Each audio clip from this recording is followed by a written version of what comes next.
Assalamualaikum warahmatullahi wabarakatuh. Innal hamdalillah nahmaduhu wa nasta'inuhu wa nastaghfiruh wa na'udzu billahi min syururi anfusina wa min sayyiati a'malina may yahdihillahu fala mudhillalah wa may yudlil fala hadiyalah. Asyhadu an la ilaha illallah wahdahu la syarikalah wa asyhadu anna Muhammadan abduhu wa rasuluh alladzi la nabiyya ba'dah. Allahumma sholli ala Muhammad wa ala alihi wasallam. Amma ba'd. Ikhwan akhwat rahimakumullah. Alhamdulillah wa syukurillah atas ridho serta pertolongannya juga mendapatkan anugerah dan karunia yang tak terhitung banyaknya. Kita masih dikasih kesempatan juga pagi ini untuk menggali makna yang terkandung di dalam ayat-ayat suci Al-Quranul Karim. Tentu kita berharap moga-moga pagi ini pun kita mendapatkan nilai-nilai positif atau poin-poin yang indah untuk meningkatkan kualitas iman dan takwa.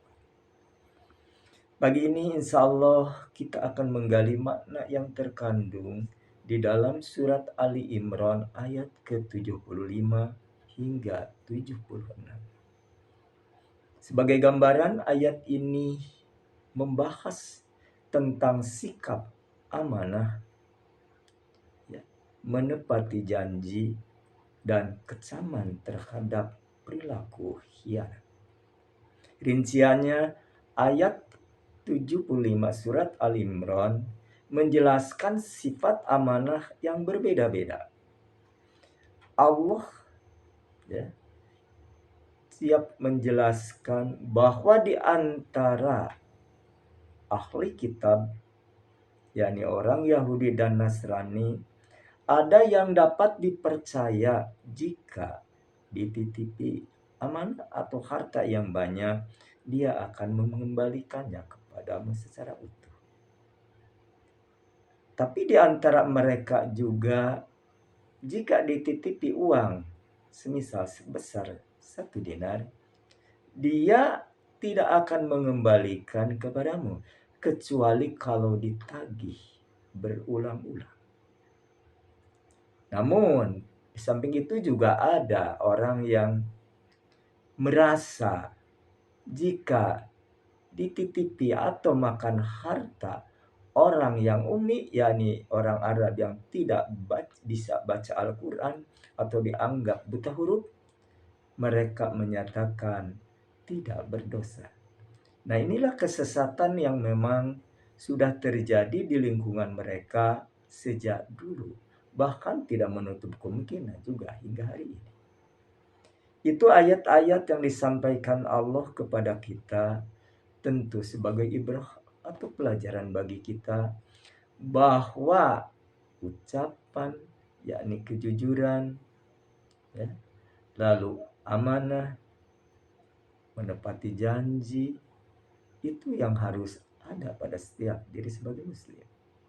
Namun ada yang dikecam tadi, pernyataan sesat. Ya, tentu ini kedustaan yang sangat besar di sisi Allah Subhanahu wa Ta'ala. Maka dari itu tentu kita harus betul-betul memerhatikan hal tersebut. Ya. Allah Subhanahu wa Ta'ala di dalam ayat ini membantah klaim dusta mereka. Barang siapa menepati janji, menjaga amanah dan bertakwa, maka sungguh Allah sangat mencintai orang-orang yang bertakwa. Ayat ini turun sebagai peringatan penting bagi umat Islam agar selalu memegang teguh amanah, bersikap jujur dalam berucap, tindakan juga dalam bermuamalah, dan tidak menghalalkan segala cara untuk mendapatkan keuntungan dunia. Sanksi orang yang suka berdusta, tentu Allah sudah menjelaskan di dalam hadis Rasulullah SAW yang diriwayatkan oleh Imam Bukhari. Beliau menjelaskan yakni Rasulullah sallallahu alaihi wasallam, amma rajulul ladzi ataita alaihi yusharasharu shidqu faqahu wa manakhiruhu ila qafahu wa ainuhu ila qafahu fa innahu rajulu yaghdu min baitihi fayakdzibul kadzbah tablughul afa. Adapun artinya, orang-orang yang kamu datangi dalam mimpimu. Jadi Rasulullah SAW ini mimpinya memang wahyu dari Allah yang menjelaskan dia pernah melihat seseorang, yakni yang di ujung mulutnya, hidungnya dan matanya dirobek-robek hingga tengkuknya. Dia adalah seorang laki-laki yang keluar dari rumahnya lalu berdusta dengan suatu kedustaan yang mencapai ufuk, yakni tersebar kemana-mana, luas. Nah, ini jelas sudah memberikan warning bagi siapapun yang berani berdusta. Tentu Allah suatu saat kelak di kemudian hari, dia berhadapan tentu dengan hisabnya, dia akan mendapatkan mulai dari pipi, hidung hingga mulutnya dirobek-robek. Tentu merobeknya dengan sesuatu benda yang bisa menyakitkan, bahkan hingga ke tengkuknya.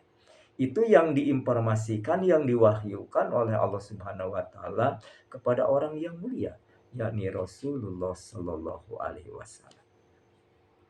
Begitu juga jika orang yang membiasakan berdusta, ada sanksi sosial tentu. Ya, bahkan dia termasuk orang yang munafik. Orang yang berdusta, apa sih yang menjadikan bahaya berhubungan dengan manusia? Bahkan manusia tidak akan percaya kepada orang yang biasa berdusta. Di dalam hadis Rasulullah SAW, orang tersebut sudah termasuk memiliki satu tanda orang munafik. Hadis diriwayatkan juga oleh Imam Bukhari, Abu Dawud, Tirmidzi. Hal itu disampaikan. Ayatul munafiqi salasun. Idza haddasa kadzdzaba wa idza wa'ada akhlaf wa idza tu'mina khan. Tanda-tanda orang munafik itu ada 3. Tadi, apabila berkata dusta. Idza haddasa kadzdzab. Apabila dia berkata dusta. Lalu dijelaskan di sini wa idza wa'ada akhlaf, dan apabila dia berjanji selalu mengingkari atau tak pernah ditunaikan. Wa idza tu'mina khan, dan apabila diamanati dia khianat. Sementara kita paham, kita mengenal informasi dari Allah, orang yang betul-betul yang disebut orang munafik ini sudah memiliki tempat yang khusus, yakni fi darqil asfal minan nar, disimpan jadi penghuni api neraka paling bawah. Innal munafiqina fi darqil asfal minan nar. Itu ayat suci sudah menjelaskan. Auzubillah. Salah satu ada sifat yang terkandung di dalam hadis ini, hati-hati, segera kita benahi. Allah Subhanahu wa taala juga menjelaskan bahwa dia pun, orang-orang yang berdusta itu sudah mendapatkan satu jalan untuk melangkah ke neraka. Hadis yang sudah populer, yang semua antum juga alhamdulillah sudah mengenal tentang hadis tersebut. Maka Rasulullah Shallallahu alaihi wasallam sudah menjelaskan. Hadis ini diriwayatkan oleh Abdullah, yakni salah satu sahabat Rasulullah Sallallahu Alaihi Wasallam. diriwayatkan oleh Imam Abu Dawud dengan sabdanya, iyyakum wal kadziba fa innal kadziba yahdi ilal fujur. Jauhilah, kata Rasulullah SAW, kedustaan. Iyyakum wal kadzib, jauhilah oleh kalian kedustaan. Fa innal kadziba yahdi ilal fujur. Sesungguhnya kedustaan itu menggiring langkah kepada keburukan. Wa innal fujura yahdi ilan nar. Dan keburukan itu menggiring ke dalam neraka. Wa innar rajulal yakdzibu yataharal kadziba. Dan sungguh seorang lelaki yang senantiasa berdusta, yakni melakukan dustanya, suka, ya, senantiasa, selalu itu senang kalau ya berdusta itu, tidak ada rasa dosa. Apa di dalam hadis ini? Hatta yuktaba indallahil kadzab, maka ia hingga akan tertulis di sisi Allah sebagai pendusta. Rugi banget. Wailul mukadzibin, celaka orang yang berdusta. Ini yang senantiasa berdusta. Lalu wa alaikum bisidqi, dan hendaklah kalian, nah ini ya, harus terbiasa di dalam kejujuran. Fa inna sidqa yahdi ilal birri. Sungguh kejujuran itu menggiring langkah kepada kebaikan. Wa innal birra yaqdi ilal jannah. Dan sungguh kebaikan itu menggiring langkah ke surga. Wa innar rajula liyasduq wa yataharra sidqa hatta yuktaba indallahi siddiq. Dan sungguh seorang lelaki kalau sudah membiasakan jujur, dia akan tertulis di sisi Allah sebagai orang yang siddiq, yakni orang yang jujur. Ini keberuntungan yang didapat bagi orang siddiq. yakni Allah sudah menyediakan tentu bagi orang siddiq ini sebagaimana tercatat di dalam surat An-Nisa. Dia akan bersama-sama para nabi, para rasul. Di mana? Kelak kenikmatan akan didapat tak jauh dari situ. Dikatakan ula wa may yuti'illah wa rasul, ya, faulaika an'amullahu alaihim minan nabiyyin wasiddiqin wasyuhada wassalihin. Nah itu.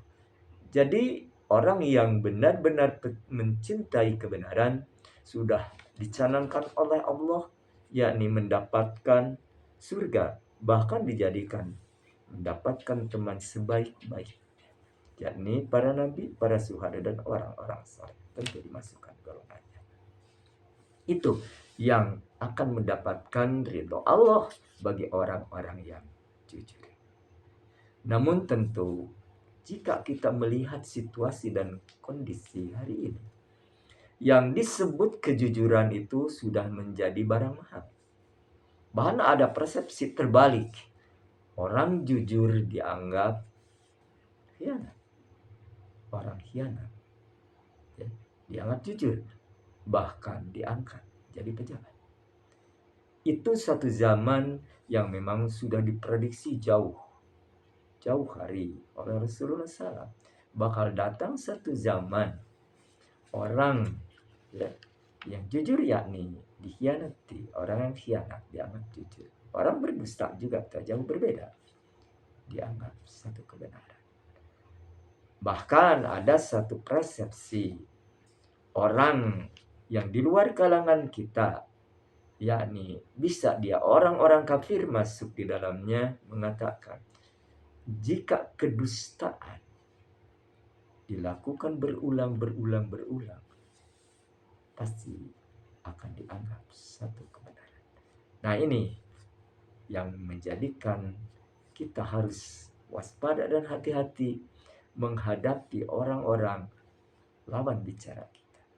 Apakah dia berbicara benar-benar untuk kemaslahatan, memberikan informasi, pencerahan, atau membuat ajakan kepada kita dengan iming-iming setinggi langit. Posisi bisa ditinggikan, karir bisa menanjak, bisnis bisa berkembang, ya, dan tentu kenikmatan dunia yang lainnya ditawarkan. Lalu kita mengikuti arahnya, jelas dia orang yang paling rugi, karena kezaliman itu tak akan Allah toleransi. Bahkan di dunia dia tidak akan mendapatkan satu petunjuk hidayah dari Allah untuk kembali kepada kebenaran. Innallaha la yahdil qaumadz zalimin. Allah tidak akan memberi petunjuk kepada orang yang zalim. Ikhwan akhwat rahimakumullah, jika kita urai dari ayat tadi, di antara ahli kitab ada yang katakan diamanati jujur. Tentu mereka ini bukan sembarang orang. Memahami ayat-ayat yang mulia itu didapat dari kitab. Karena orang yang jujur tentu akan mendapatkan tempat yang indah. Orang yang jujur dalam berucap, bertindak, bermuamalah, dialah orang yang dicintai Allah. Karena dia sudah mengaplikasikan kitabnya, mengikuti Rasulnya, dan beriman kepada Allah sepenuhnya, juga mengimani kitab yang ada di tangannya. Nah, untuk hal demikian tentu kalau sekarang tak mungkin, tidak bisa, ya, mengikuti kitab yang ada pada tangan mereka, karena penggantinya, pelengkapnya, penyempurnanya, yakni Al-Quranul Karim. Tapi jika saja mereka dulu mengimani kitabnya, mengikuti Rasulnya, juga mengimani Allah sepenuhnya dan kepada kitab yang diturunkan, yang dibawa oleh Rasulullah SAW, dan mengimani kepada Nabi Muhammad sebagai Rasulnya, dia akan mendapatkan pahala 2 kali lipat. Itu menurut firman Allah yang dikatakan seperti itu. Tapi jika kebalikannya, dia tetap mempertahankan apa yang diyakininya, yakni terkandung di dalam kitab suci, kemudian tidak berubah setelah, ya tentu zamannya sekarang sudah umat Rasulullah SAW yang mendapatkan anugerah dari Allah. Semua manusia umat Rasulullah SAW sudah dijamin masuk surga, kecuali yang enggan. Rasulullah SAW pernah bersabda, tentu di hadapan para sahabat, kullu ummatin yadkhuluna al-jannah. Setiap umatku pasti masuk surga, dijamin, kata Rasul. Ila man aba, kecuali yang enggak. Para sahabat bertanya, siapa ya Rasulullah? Ya, siapa yang enggak itu ya Rasulullah? Karena para sahabat juga merasa terkejut, kok ada orang ya masuk surga enggak? Apa kata Rasul? Man ata'ani, barang siapa taat kepadaku, ya, dakhala jannah, dia masuk surga. Wa man asani, bahaya, ya.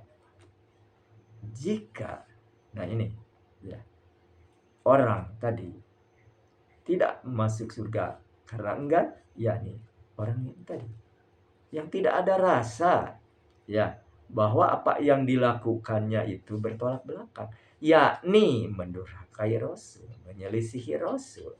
Nah, ini yang disebutkan asal, yakni mendurhakai, menyelisihiku. Tentu Allah menjadikan menjas jadi durhaka karena tidak selaras dengan risalah yang dibawa oleh Rasulullah Sallallahu Alaihi Wasallam.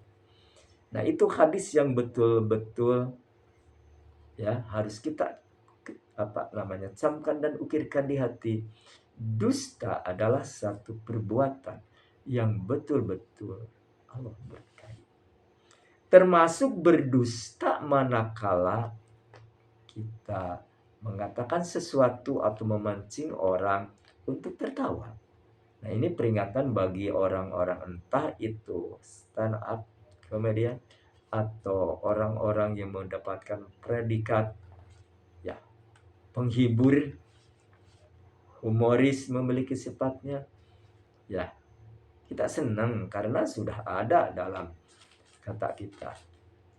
Tertawa itu sehat. Ya, tentu tertawa yang mana akan mendapatkan sehat itu.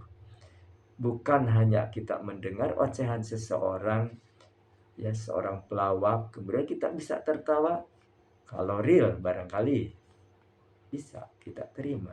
Tapi kalau berdusta untuk memancing orang tertawa, agar orang bisa terbahak-bahak, ini ada ancaman. Ya, dijelaskan di dalam hadis yang diriwayatkan oleh Imam Abu Dawud. Itu sumbernya dari beberapa rawi yang bisa dipercaya. Termasuk dari Abdullah ibnu Amr. Ia berkata, Da'atni yauman wa Rasulullah sallallahu alaihi wasallam qaidun fi baitina. Faqalat ta'ala utik. Faqala laha Rasulullah sallallahu alaihi wasallam wa ma aradti an tuta'i. Qalat utihi tamam. Qala laha Rasulullah sallallahu alaihi wasallam ama inna kalau lam yu'ti syai'an katabat alaika gitu. Kata Abdullah bin Amr, suatu saat ya ibuku memanggilku, sedangkan Rasulullah SAW lagi duduk di rumah kami. Lantas ibuku berkata, sini nak, nanti aku beri, nanti ibu beri. Lantas Rasulullah Shallallahu Alaihi Wasallam bertanya, apa yang kau mau beri? Ibuku mengatakan hanya sebutir kurma, tamron. Nah, lalu Rasul mengatakan, nah, jika engkau janji memberi ya kepada orang kemudian tidak ditunaikan, itu sudah termasuk berdusta. Nah, ini yang poinnya sekarang. Hadis yang lain masih Abu Dawud menjelaskan ya dari Bahz bin Khab, dari kakeknya yang menjelaskan sami'tu Rasulullah sallallahu alaihi wasallam. Saya mendengar Rasulullah SAW yaqul bersabda, wailul lilladzi yuqaddis fayukadzibul yudhika bihi laqaum wailul lahu waillah. Sabda Rasulullah SAW, celakalah orang yang berbicara lalu berdusta untuk membuat orang lain tertawa. Celakalah dia, celakalah dia. Sampai 3 kali Rasulullah SAW menjelaskan tentang dusta. Termasuk dusta dalam janji, dusta untuk memancing orang bisa tertawa. Tentu hal itu ya mereka bisa mendapatkan inspirasi dari hal-hal yang dilarang tadi. Bahkan mungkin antum juga bisa mendengar hal tersebut dengan tidak mungkin hal itu terjadi, tapi kita bisa tertawa dengan kedustaannya yang dipoles tentu dengan intonasi kata yang indah menurut mereka. Nah, hal itu juga dilarang karena apapun yang disampaikan kalau untuk melawak tentu harus yang real saja. Dan itu pun jangan sampai berlama-lama kita tenggelam dalam hiburan tersebut. Karena waktu yang dihabiskan tentu semua akan dipertanyakan. Apakah hal tersebut manfaat, maslahat atau tidak? Ini waktu kita akan ditanya sampai sejauh mana dimanfaatkan atau tidak. Sementara kita berkewajiban ya meluangkan waktu untuk beribadah, meluangkan waktu untuk memberdayakan umur yang dititipkan Allah, dan kita pun harus sadar hati bahwa tidak tahu dalam waktu itu kita di ujung aja, ini yang harus kita mana bisa kita berkelit manakala kita dalam kondisi melalaikan waktu apalagi kewajiban. Tentu Allah jelas ini sebagai alasan dan bukti bahwa kita melalaikan tentang apa yang diwajibkan, yakni menuntut ilmu dan memanfaatkan umur kita. Itu yang tentu harus kita kenal. Karena orang berdusta ini Allah sudah mengatakan wailul mukadzibin. Di Al-Quran jelas begitu. Barusan Rasul celaka orang yang mengatakan sesuatu dusta untuk memancing ketawa. Celaka. Itu. Maka kalau udah celaka, tak jauh berbeda dengan fawailul lil musallin. Celakalah orang yang salat. Yang mana? Yang tadi yang sahur. Nah, mungkin yang disebut dulu waktu saya di pesantren tadi kalau mentafsirkan fawailul musallin, ya, neraka wel gitu. Celaka. Fawailul mukadzibin. Maka neraka wel itu ya kecelakaan yang akan didapati kemudian. Nah, tapi sebaliknya tentu orang yang jujur dalam ucapannya, jujur dalam tindakannya, dan jujur dalam bermuamalah tentu mendapatkan nilai di hadapan Allah Subhanahu wa taala. Kita kenal dalam surat Al-Mu'minun dijelaskan, ya. A'udzubillahi minasyaitonir rajim. Qad aflahal mu'minun alladzina hum bisholatihim khashi'un. Sungguh beruntung orang yang beriman, yakni kriterianya yang khusyuk dalam salat. Itu yang pertama. Kedua, waladina hum anillaghi murid, menjauhkan diri, menjaga, memelihara dirinya dari ucapan yang tidak berguna. Nah, ucapan tidak berguna kemana arahnya? Tentu tadi yang kita jabarkan, kita uraikan bahwa yang tidak berguna termasuk mendengar lawakan hingga kita bisa terbang. Padahal tentu itu waktu kita habiskan untuk hanya bersenang-senang, menyenangkan diri ini. Tapi Allah tidak akan lalai tentang itu. Ketiga, tentu waladina hum lizakati fa'ilun, yakni orang yang menunaikan zakat. Zakat fitrah, zakat perhiasan, zakat perdagangan, zakat pertanian, zakat rikas kalau kebetulan memiliki tanah di dalamnya, memiliki atau kandungannya ya barang tambang, entah itu emas, itu gas, minyak atau apapun yang ada di dalam termasuk batu bara. Itu rikas ya maksudnya. Persentasenya tinggi, 25% harus keluar. Yang tentu kita kenali hari ini, jangankan ya hasil tambang itu dijakatin, bahkan hak rakyat itu sendiri sudah diambil dengan semena-mena. Ini pasti rugi kemudian hari. Ditanya rezekinya dari mana didapatkan. Lalu juga Allah menjelaskan waladzina li furujihim hafidun, orang yang menjaga farji, yakni dia betul-betul memelihara dari kejahatan yang dibisikkan setan, yakni berzina atau berselingkuh, berpasangan-pasangan dengan orang yang di luar payung hukum, yakni sembarangan untuk memancarkan sperma kemana. Ini ya, tentu orang beriman tidak demikian, ila azwaji, kecuali kepada istri-istrinya yang sah. Lalu waladina hum li amanatihim dan mereka ini orang yang dapat keberuntungan selain disebutkan tadi salatnya khusyuk, menjaga ucap dan tindakannya, menunaikan zakat, menjaga farjinya. Nah, sekarang apa di sini? Menunaikan amanat dan janji. Di sini ada amanah, yakni titipan.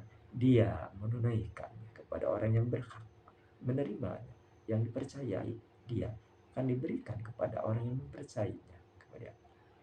juga tentang janjinya. Ya, janji untuk apa saja dia selalu ditunaikan. Amanat dan janji ini ditunaikan, diamani ahdi meraun. Apa yang dikatakan? Juga yang satu lagi, ala sholawat yuqatilu. Orang-orang yang dapat keberuntungan itu juga termasuk orang yang memelihara setiap waktu salat. Salat-salatnya dipelihara, tidak pernah dilalaikan, ya. Apalagi menyelisih, tidak. Ulaiku humul warisun. Mereka itu sudah diwarisi oleh Allah. Apa? Al-warisun firdaus. Hum fiha khalidun. Yani mereka akan mendapatkan surga firdaus, surga terbaik gitu. Ya, bagi mereka sudah sedia. Ibnu Abbas pernah bertanya tentang surga, ya, bukan berarti tadi dikasih oleh Rasul. Kepada Ibnu Abbas mengatakan, jika engkau meminta surga, mintalah surga firdaus, surga tertinggi. Maka ini sudah dicanangkan bagi orang yang tadi yang disebutkan mulai dari awal, ya, orang yang khusyuk dalam salatnya, menjaga ucap dan perilakunya, tindakan yang tidak berguna, menunaikan zakat, menjaga farjinya, lalu menunaikan amanah dan janjinya, juga memelihara setiap salatnya. Ulaikahumul waris, mereka itu diwaris, yaitu surga firdaus, hum fiha khalidun abadi. Luar biasa ini. Tapi jika kebalikannya tadi, yang merusak amanah, tidak menunaikan janji, sudah Allah masukkan mereka kepada lingkungan orang-orang munafik yang akan menghuni neraka paling bawah. Alhamdulillah min dzalik. Nah itu. Jadi peringatan juga tadi, hati-hati kalau ditakdirkan kita memiliki profesi sebagai apa saja, entah direktur, entah pimpinan apapun, hati-hati, amanah ada di dalamnya. Tunaikan sebaik-baiknya. Karena amanah itu suatu kewajiban yang harus kita laksanakan dalam kehidupan. Jika ditakdirkan kita sebagai pemimpin, entah pemimpin publik, entah pemimpin daerah, entah juga pemimpin di masyarakat, termasuk kita sebagai orang tua atau lelaki sebagai pemimpin di rumah tangga. Tunaikan, ada kewajiban-kewajiban yang harus kita berdayakan, kita terapkan syariat agar mereka selamat dunia dan akhirat. Itu. Jadi kedua, siapapun tentu mengalami dan akan bisa terjadi kapanpun diamanati oleh seseorang. Hati-hati, jangan sekali-kali mengkhianati orang yang betul-betul mempercayai kita. Kita pun janji, hati-hati, jangan sampai cuek-cuek aja kalau sudah pun, kemudian membuat alasan agar bisa diterima. Nah ini yang paling bahaya. Kebanyakan tentu untuk menyelamatkan diri ketika kita masuk kerja. Kesiangan tentu dalih yang bisa diterima di masa-masa seperti ini, jalanan macet. Ya, kalau terus berulang kita kesiangan, tentu alasan tidak akan diterima seperti itu. Karena orang yang berpikir bijak, jika kesiangan satu kali, kemudian ditegur pimpinan, menyadari, menerima, apa tidak akan membuat alasan yang membuat pemimpin, ya, jadi senang. Tidak. Apa yang dilakukannya, apa yang dijalaninya, dan apa yang menimpa dirinya dikatakan. Nah itu orang yang jujur, tentu apapun yang dirasakan, termasuk jika dia tidak datang, ya, tidak atau lupa memberi informasi, ya, pemberitahuan, tentu pimpinan bisa menerima. Tapi jika kita hanya dalih-dalih, ya itu sudah termasuk dusta. Alhamdulillah, orang dusta tadi sudah tidak akan dikasih nilai oleh Allah. Bahkan, ya, apalagi dustanya merebak kemana-mana, ditakdirkan Allah dikasih predikat al-kadzab sebagai pendusta. Alhamdulillah, dahsyat nanti siksanya. Ya, maka tentu kita hati-hati dalam berucap. Segera ucapkan kalau kita janji kepada teman, sahabat, siapapun termasuk orang tua, ya, ucapkanlah insya Allah saya akan datang besok jam sekian, insya Allah saya akan menunaikan kewajiban itu tepat waktu. Kalau kita itu, maka insya Allah ini, karena semua kita hanya memiliki rencana. Kita tidak tahu kalau janji besok hari kita masih ada, apakah umur kita masih penuh atau sudah waktunya. Nah itu, maka insya Allah inilah kita serahkan kepada Allah. Kita benar-benar keluar dari hati nurani bahwa apapun yang terjadi itu kehendak Allah. Untuk apa? Agar manusia atau hambanya menjaga dirinya, menjaga ucapannya. Karena semua gerak, langkah, ucap apapun yang meluncur dari bibir kita, melangkah kemanapun kita pergi dan dimanapun berada, itu berkat pertolongan. Oleh karena itu, ikhwan, akhwat, mari kita koreksi kepada diri kita masing-masing. Dari gambaran tadi ahli kitab, ada yang betul menunaikan janji dan amanatnya. Ada juga ya yang diamanati atau mungkin kita pinjamkan, dia akan mengembalikan, maaf, tidak mengembalikan kecuali kalau ditagih berulang-ulang. Tapi ada juga yang menjelaskan bahwa tidak berdosa jika kita makan ya dari hasil orang-orang yang ada di dalam kata buta huruf, orang umi, yakni orang tidak bisa baca tulis, termasuk tidak baca Al-Quran. Ini satu penghinaan, kesesatan, kedustaan yang tinggi. Ya, mereka menuduh kaum muslimin sebagian orang-orang abang dijas oleh ahli kitab bahwa harta mereka ini tidak ya, berdosa jika dia dapatkan. Nah itulah, maka sekarang tentu kita tahu orang Bani Israel itu seperti apa di Palestina, itu menghalalkan segala cara untuk mendapatkan atau memenuhi ambisinya. Nah itu yang dijelaskan di dalam Al-Quran. Tentu jadi ibrah bagi kita, peringatan. Harus tetap kita sampai kapanpun, sampai ajal menjemput, ucapan, tindakan, amanat yang dipercayakan kepada kita, termasuk janji kita, wajib ditunaikan. Kalau kita mau menjadi orang yang mendapatkan predikat siddiq, ya, pecinta kebenaran, dan Allah juga memberikan predikat benar atau paling benar dibandingkan dengan orang-orang yang biasa mengkhianati ucapannya, merusak tindakan dan citranya diri dan keluarga hanya gara-gara ucapannya buruk, atau dia selalu berdusta, khianat, tidak menunaikan janji.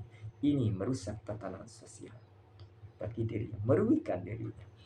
Hal demikian ini tentu Allah sudah memberikan satu predikat yang buruk, yakni al-kadzdzab. Kalau sudah al-kadzdzab ada predikat, tentu orang tersebut tidak akan lepas dari laknatnya. Laknat tentu di dunia mereka akan dijauhi, tentu karena orang yang mengenal dia sebagai predikat berdusta tentu akan dijauhi bagi orang-orang yang sadar hati.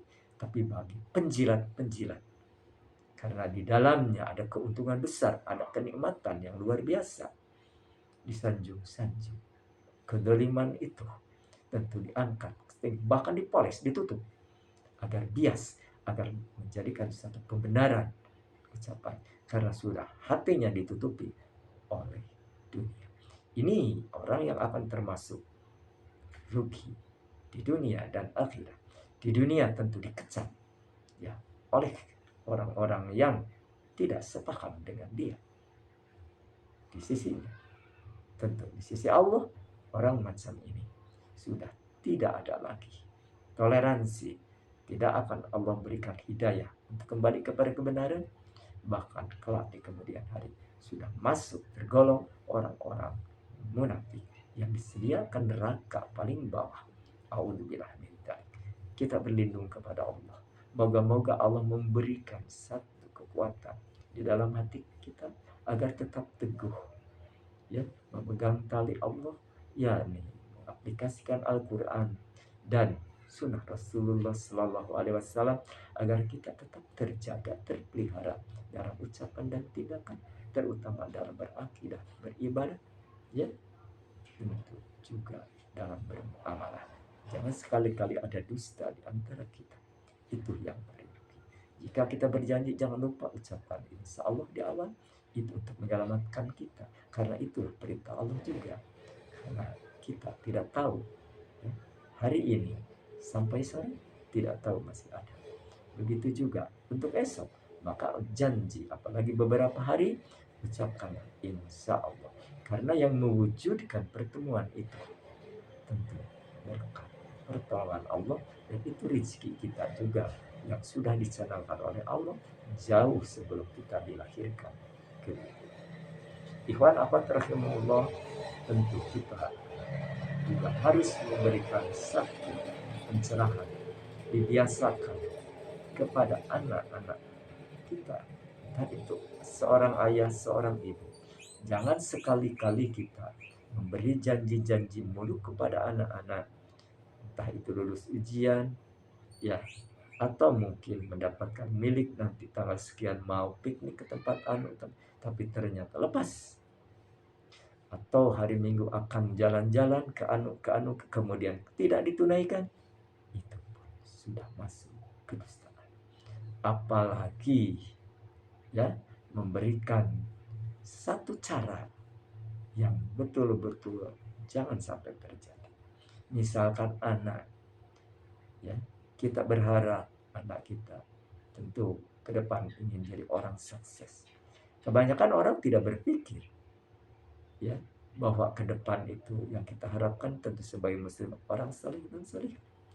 Tapi manakala kan ada suatu pelaturan, ya, kita sekarang anak-anak tidak bisa lepas dari wilayah atau, ya, zona yang ada di sekitarnya. Tapi karena ada sekolah bermutu, pendidikannya dikatakan tinggi menurut persepsi kita, lalu hal itu tentu dilarang kalau memang keluar dari wilayah itu. Tapi dia dengan cara, ya, memberikan janji kepada, udah, nanti mau bilang, itu kan teman sekolah mama dulu kepala sekolahnya, jadi tenang aja, kamu bisa masuk sekolah favorit. Nah, itu cara sudah membohongi diri sendiri, membohongi anak, bahwa cara itu dosa, tapi dilegalkan oleh diri demi anak masuk sekolah favorit. Jangan.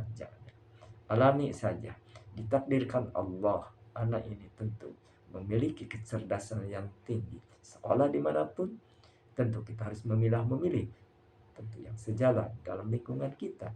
Jangan memasukkan sekolah ke sekolah yang ada di luar kalangan kita. Ini akan merusak tentu citra kita. Juga dosa kita sudah memasuki wilayah tasawuf, mengikuti arah mereka. Nah, kembali kepada tadi, anak didik kita tentu pendidikan yang harus tepat kepada anak kita, yakni tentang syariat, terapkan dalam kehidupan. Juga kebiasaan hidup yang serba wah di luar, ingatkan sama mereka, itu hanya kamuflase, itu karena kesenangan yang menipu, tapi yang engkau bawa kelak di kebaikan adalah tadi menerapkan syariat, menunaikan kewajiban yang rutin dan setiap waktu, entah itu sholat, ada juga zakat, ada saum, lalu akhlak yang baik itulah terapkan.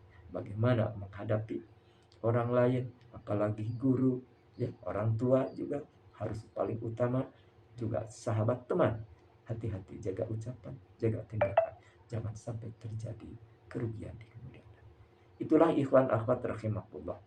Tentu setiap orang berharap anak-anaknya yang baik, ya, hidup sehat, selamat, sukses, dan bahagia. Tentu ini harus diupayakan.